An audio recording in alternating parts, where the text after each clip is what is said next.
up everyone, welcome back or welcome to another week with also video. If you're new, hit that subscribe button and join the journey.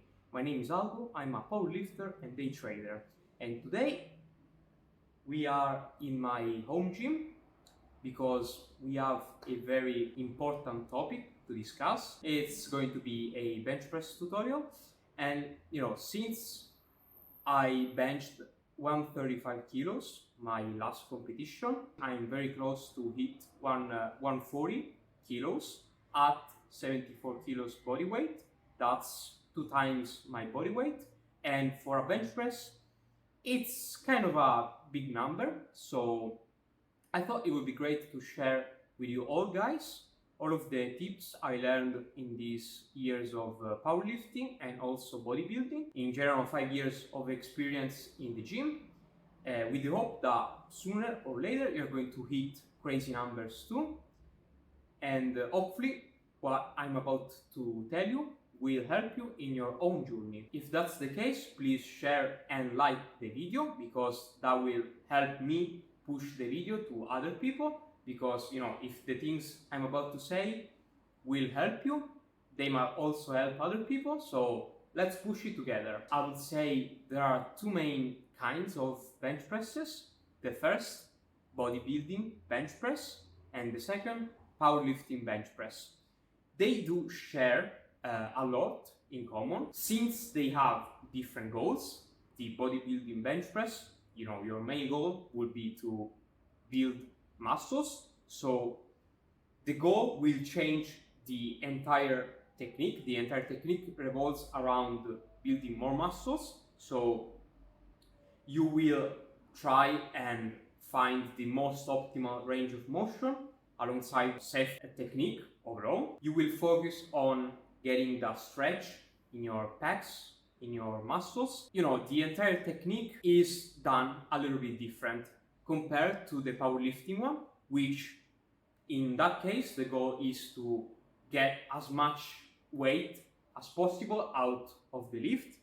So optimizing the range of motion, so trying to do more range of motion. It's not really optimal to do more weight on the bar, to add more plates on the bar. I don't really believe in perfect technique, and that's mainly because we are all different. So what might work for me might not work for you.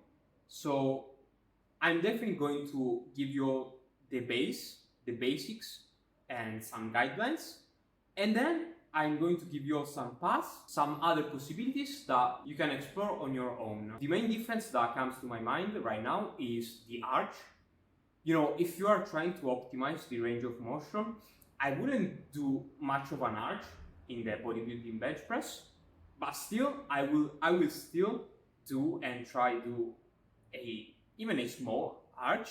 And that's mainly because doing even a small arch puts your pecs in a very stretched position already, so that's going to be good, and also your shoulders are a little bit more safe that way. If you're trying to build more muscle, it makes sense to do a small arch and then do the rest of very long range of motion.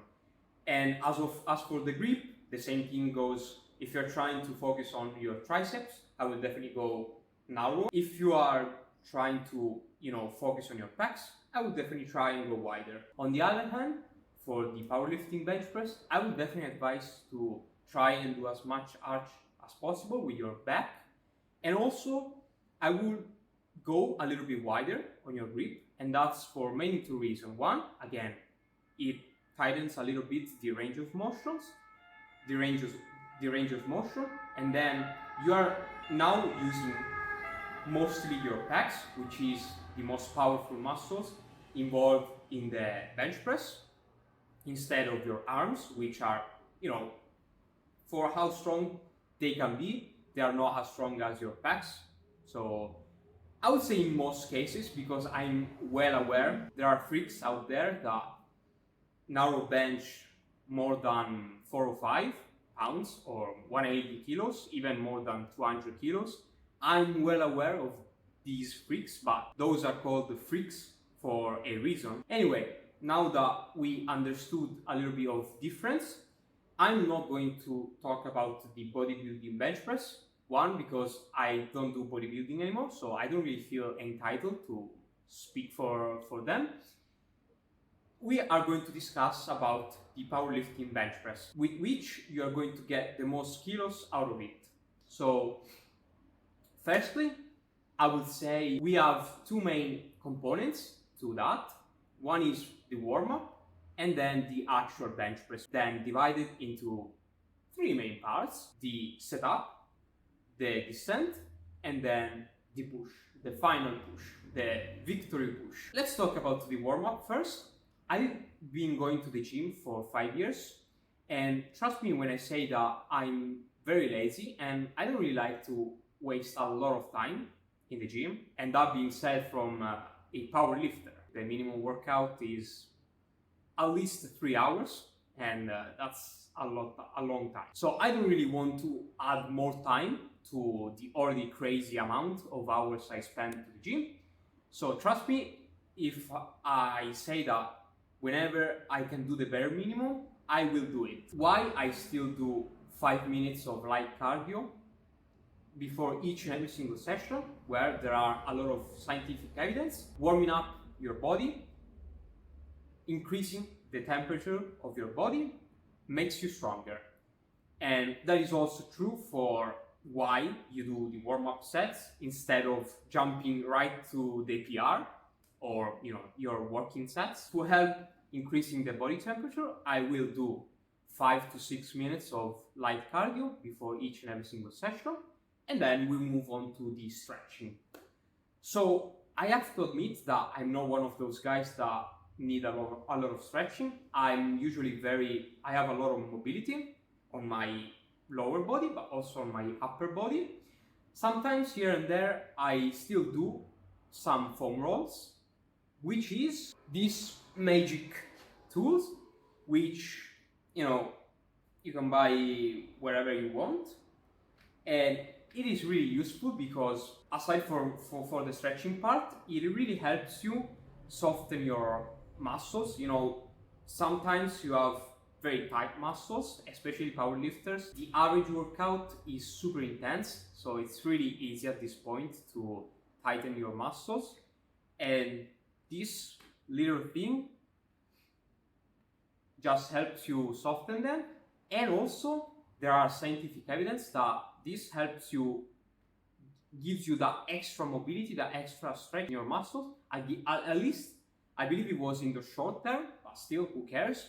You are going to do this before the lift, so you do this, you feel a little bit more relaxed and stretched, so you don't have any kind of problem when, especially in the bench press, where we are now going to dive deep on the setup. You will need quite a lot of mobility, and especially if you do bench press. I came to realize, if you do bench press after some heavy sets of squats or deadlifts, your lower back is very tight, and arching your back may even hurt.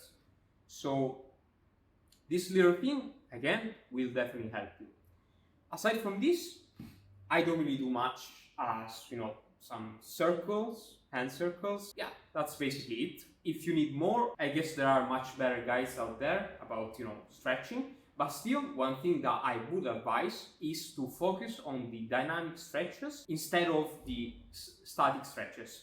Basically, the dynamic stretches is where you actually move a little bit, where you can count the reps instead of holding, or you can't time. Focus on the dynamic stretches, again, because there are lots of scientific evidence that focusing on the dynamic stretches gives you that extra power. I'm not only referring to real scientific evidence, but also for experiences. So I definitely had a lot of experiences in which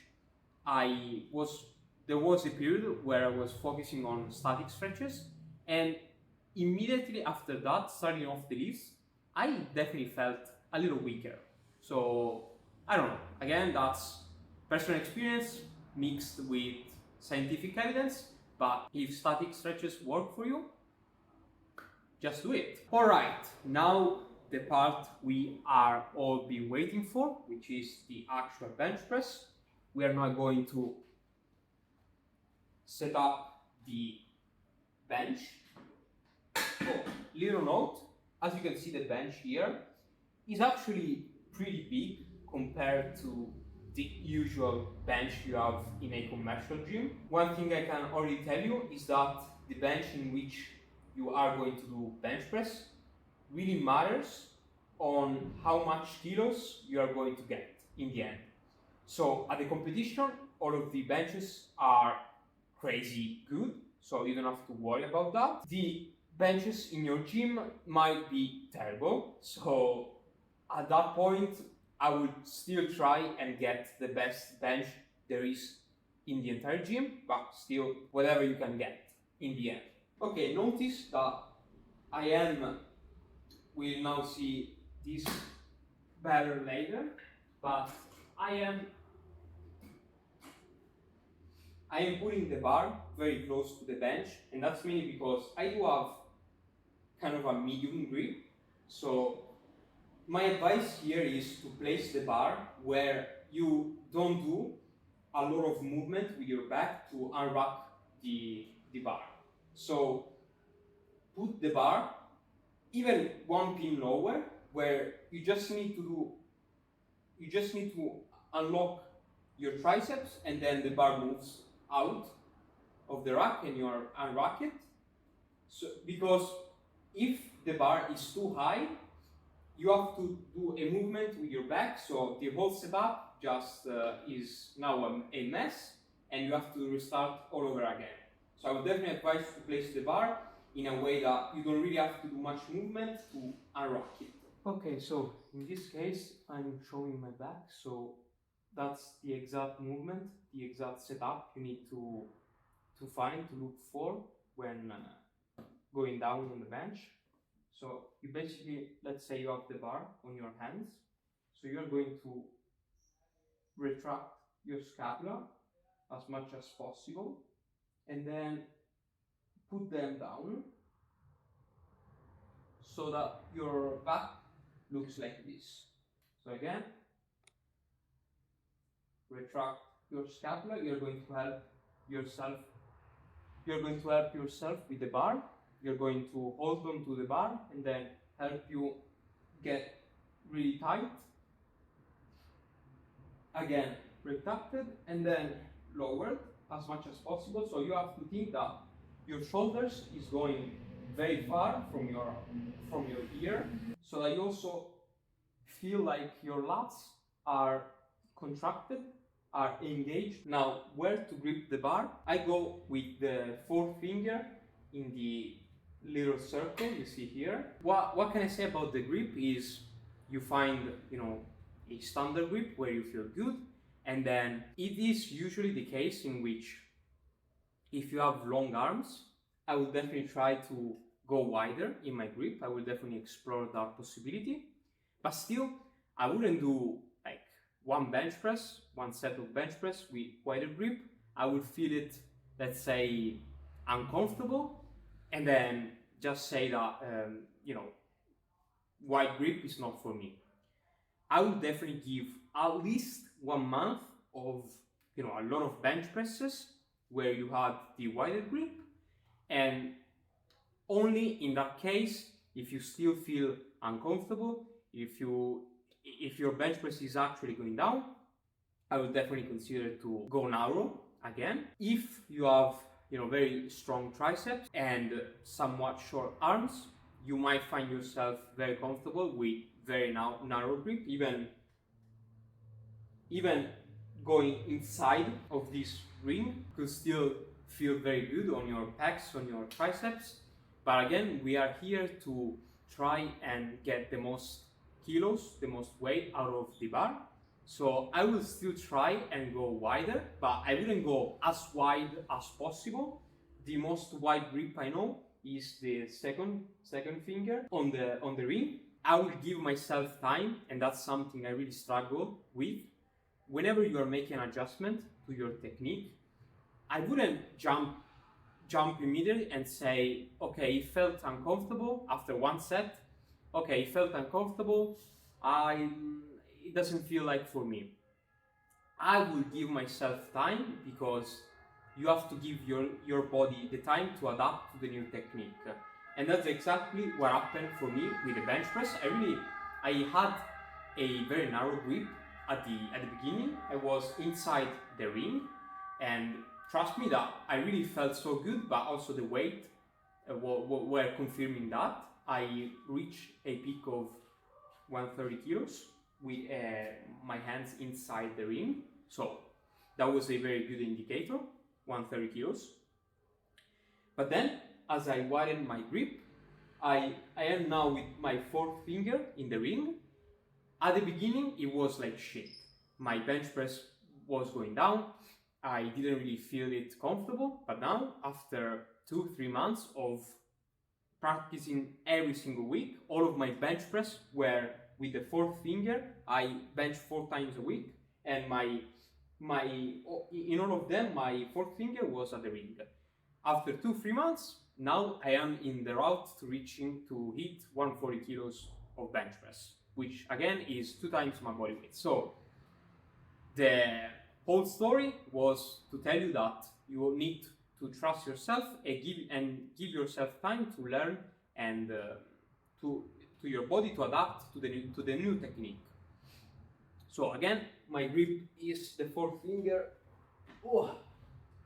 here and here. Now I am going to do the movement I showed you at the beginning. I am going to hold to the bar and use the bench, retract my scapula, and then put them down. Depressed like this. Now, usually benches are very slippery, so whenever you also help yourself with your feet to push it, so that your back, it's kind of like a bridge where you help yourself with your feet, and now it's like this. You tighten all of your back. As I was saying, benches are very slippery, so whenever you do this movement, you start to move, and your back, all of your setup start to soften again. I will advise you to put either some bands that will help you stay in position, or something very sticky where even if you move a lot or you are very sweaty, you don't move at all. For some reason, this is the first time that I'm not feeling the bench slippery. That's probably because I'm not that sweat yet, I guess.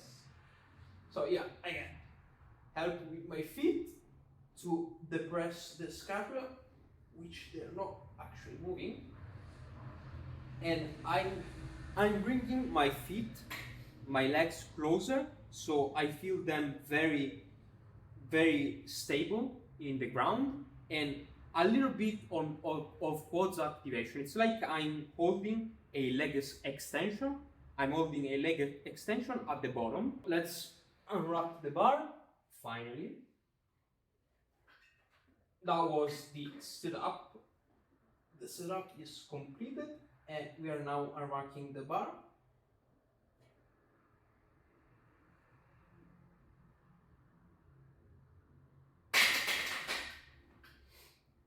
If you notice that I was very high on my feet too, that's just personal preference. I feel I can get my butt a little bit higher and get my shoulders in a more safer and more comfortable position to then unrack the bar. That's again just personal preference. I know many people, they just stay normal with their feet and are able to put their butt very high. So you can try. It doesn't really matter a lot. Again, it's personal preference. Now that we went over the setup, let's go over the first part of the movement, which is the descent. At this point that your setup is complete and you are sure you are very tight with your back, with everything, at this point the bench press is pretty much very easy. So the descent, it's like you're doing a little row where you are feeling the 99% of the weight in your back, and since presumably your back is very tight and you feel your lats very tight, when you start the descent, if you are able to keep your elbows at 45 degrees when you descend, you are going to feel your back. Now, how much? Definitely that is going to need a lot of practice. That's mainly because at first, even the trajectory of the bar is going to be a little bit rough. And that's, again, if it's a new movement, if you are literally starting out the bench press, your muscles are not trained for the movement, but that will take you probably a couple months and then you're good. Again, how much time it is gonna take, how much back do you feel?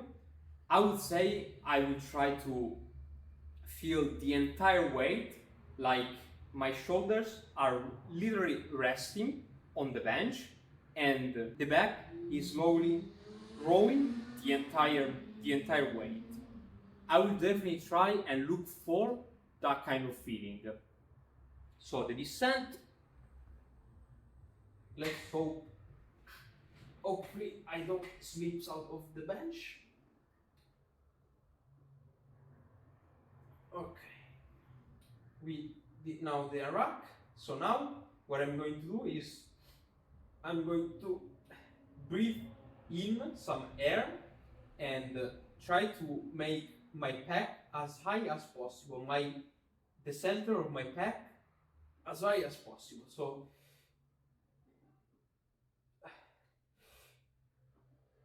I will look for this kind of movement, and that's mainly because this will bring your shoulders and scapula even more retracted and in a more safer way, and makes you do even less ROM, range of motion. So whenever I'm here, I will look for and I will help myself with my feet too, to put my pec higher.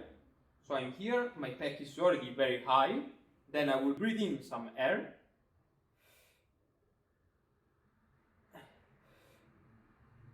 And do this kind of movement. I will also help myself with my feet, so let's try to have everything set up now.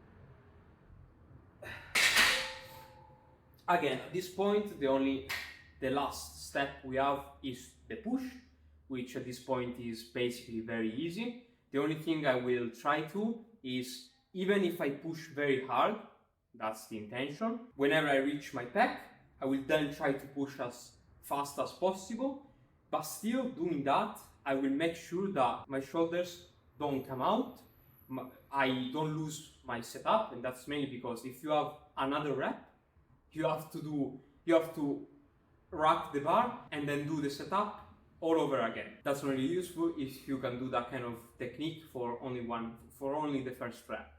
The intention is, whenever you push, try to push as hard as possible, and I will push in front of me rather than on the close to the rack or the farther from the rack. I will try to push it straight forward, and in doing that, I will definitely make sure that my setup stay intact. So whenever I push, I try to push with my pec rather than my arms. That's what will get your scapula, your setup messed up. If you push with your pec, it's literally impossible. You are actually feeling that you are getting inside the bench. If you push with your pec, like you are pushing the bar away from you. That's the feeling I would like to look for. And that's basically it. A couple things here and there. The butt. Whenever I put my butt down after unracking the bar, I will make sure that it's not soft, it's tight like my legs, and my feet are stable. They don't move at all whenever in the ground and whenever I am in the bench press. And that's mainly because the whole purpose of the technique of getting as tight the setups, getting as tight as possible, getting as stable as possible. Stable is the key word, and that's because the most scientific research I can bring you on here is that in every exercise, the more stable you are, the stronger you are. As I refer back to the keyword stable, so the whole technique, the whole setup revolves around being as stable as possible. Okay, one last thing I forgot to mention in the video. I was editing it and I forgot to mention one of the tricks that helped me have insane progress in technique wise in pretty much all of my lifts, and that is to record myself, especially the top sets. Whenever I do some PRs, I will make sure to record them, but for technique purposes. So the recording isn't just, the cool perspective, but the perspective where you can also see your technique.